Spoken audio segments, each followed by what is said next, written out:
Hi friends, welcome back to my channel. ఈరోజు నేనైతే ఎంతో టేస్టీగా ఉండే కోడిగుడ్డి వెల్లుల్లిపాయ కారం అయితే చేస్తున్నాను అనమాట. మంచిగా స్పైసీగా చాలా అంటే చాలా బాగుంటుంది. రాయలసీమ స్పెషల్ అనమాట. మనం ఇంట్లో సింపుల్గా చేసుకోవచ్చు. భలే టేస్ట్ అయితే ఉండేది అనమాట. ఎలా చేయాలో ఈరోజు మీకైతే నా స్టైల్లో చేసి చూపిస్తాను. ఇప్పుడైతే మనం ఫస్ట్ కుండ పెట్టుకొని కుండలో నీళ్ళు పోసుకొని మనం కోడిగుడ్లు అయితే ఉడికించుకుందాము.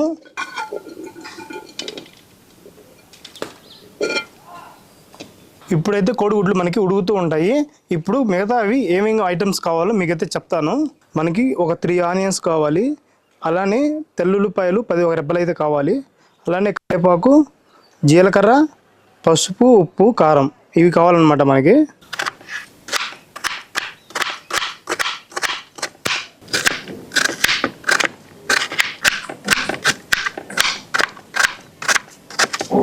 ఇప్పుడు మనం తెల్లుల్లిపాయ కారం అయితే రెడీ చేసుకున్నాము. ఫస్ట్ అయితే తెల్లుల్లిపాయలు వేసుకొని బాగా దంచుకుందాము.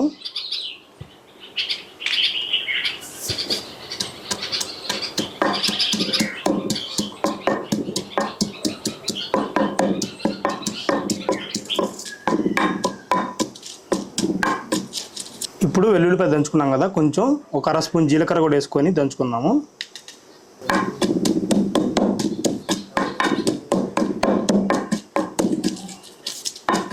తెల్లుల్లిపాయలు జీలకర్ర దంచుకున్నాం కదా, ఇప్పుడు దీంట్లో ఒక 2 స్పూన్లు కారం అయితే వేసుకుంటున్నాను. అలానే ఇందులోకి ఒక 1/2 స్పూన్ పసుపు కూడా వేస్తున్నానండి. ఇప్పుడు మొత్తం వేసుకున్నాం కదండి, ఒకసారి అయితే మొత్తం కలుపుకొని అలానే రుచికి తగ్గట్టు ఉప్పు కూడా వేసుకుందాము.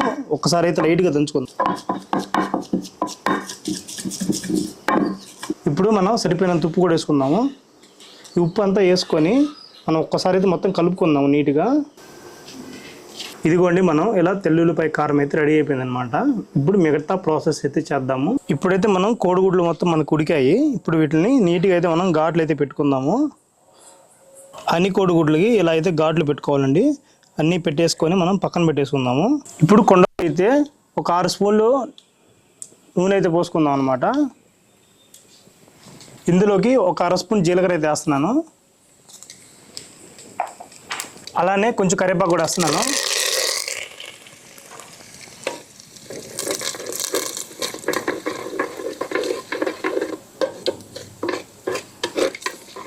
ఇప్పుడు మనం కట్ చేసుకున్న ఆనియన్స్ కూడా ఇందులో వేసుకుందాము.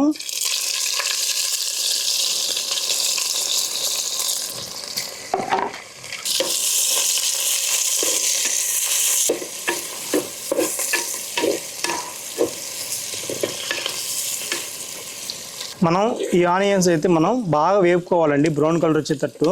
మనకి ఆనియన్స్ ఎంత బాగా వేగితే మనకి టేస్ట్ అనేది కూడా అంత బాగుంటుంది అనమాట. ఒక 2-3 నిమిషాలు బాగా మగ్గించుకుంటే ఆనియన్స్ అనేవి బ్రౌన్ కలర్లో వస్తాయి. ఆనియన్స్ మనకి బ్రౌన్ కలర్లోకి వచ్చేసేయండి. ఇప్పుడు మనం ఇందులోకి కొంచెం చిటికెడు పసుపు కూడా వేసుకుందాము. అలానే మనం వెల్లుల్లి కారం ఉంది కదా దంచుకున్నది, అది కూడా ఇందులో అయితే వేసుకుంటున్నాను. ఇప్పుడు మొత్తం ఇందులో వేసుకున్నాం కదండి. ఇప్పుడు మొత్తం ఒకసారి అయితే బాగా కలపెట్టుకుందాము. 1 నిమిషం.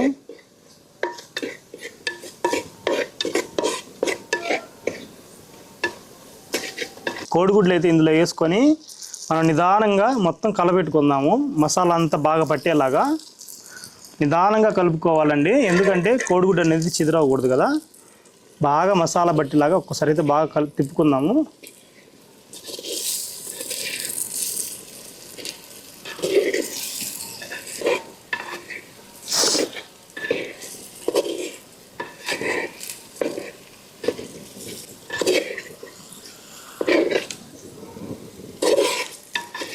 అండి, మనం కోడిగుడ్డు వెల్లుల్లిపాయ కారం అయితే రెడీ అయిపోయింది అనమాట. ఇంకా టేస్ట్ చేయడమే లేటు. మనం చాలా అంటే చాలా బాగుండిద్ది. ఇప్పుడు దించేసి పక్కన పెట్టుకుందాం.